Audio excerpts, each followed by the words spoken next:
लगी। हम चाहबे जते भी लोग ने तो उपस्थित छी कने दुनो दुल्हा दुल्हन के सुंदर सन जोड़ी ले 100 घंटा ताली बजा दियो, आशीर्वाद स्वरूप।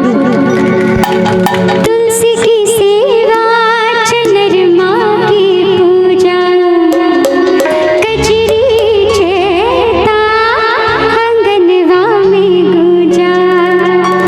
अब हमने जाना कि भगवान सिवा भी, अब हमने जाना कि भगवान सिवा भी होते हैं कितने त्योहार भौजी, होते हैं कितने त्योहार भौजी। हे भौजी साची कहे तोरे आवन से हमरे, साची कहे तोरे आवन से हमरे अंगना में आई बहार भौजी, अंगना में आई बहार भौजी।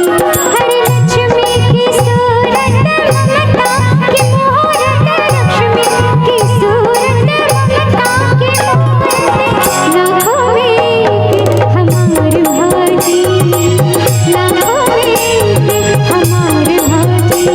और इस सुंदर सा आशीर्वाद लिए सर अपने के नाम की भेद, अपने के नाम अच्छा हिनकर अमरीश कुमार जी, ओके अमरीश कुमार सिंह जी की ओर से सुंदर सन 501 रुपये के आशीर्वाद लिए बहुत बहुत आभार प्रकट करी छे इनका।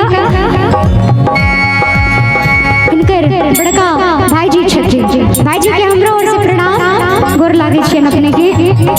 हो अंगना में आई बहार भौजी, अंगना में आई छथि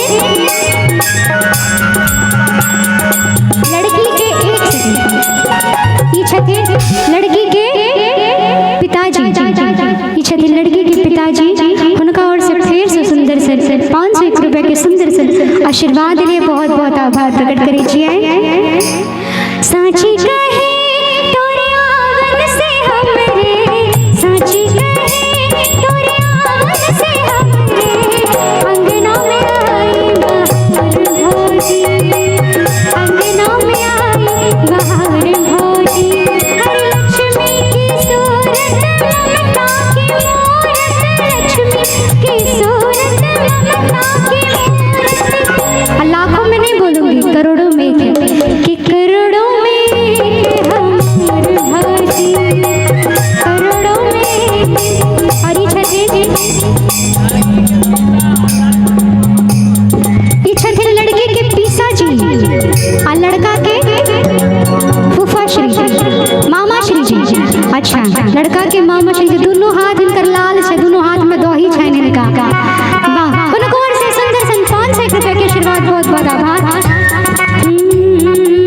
साची कहे तोरे आवन से हमरे, साची कहे तोरे आवन से हमरे अंगना में आई बहार भौजी, अंगना में आई बहार भौजी।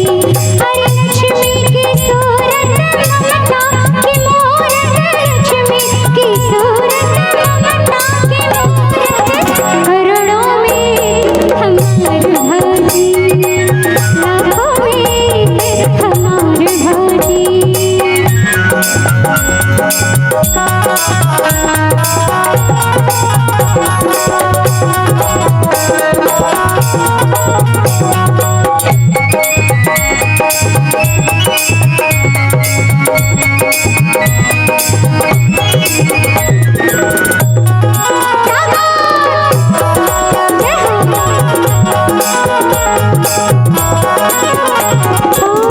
ये घर था भूतन का डेरा, और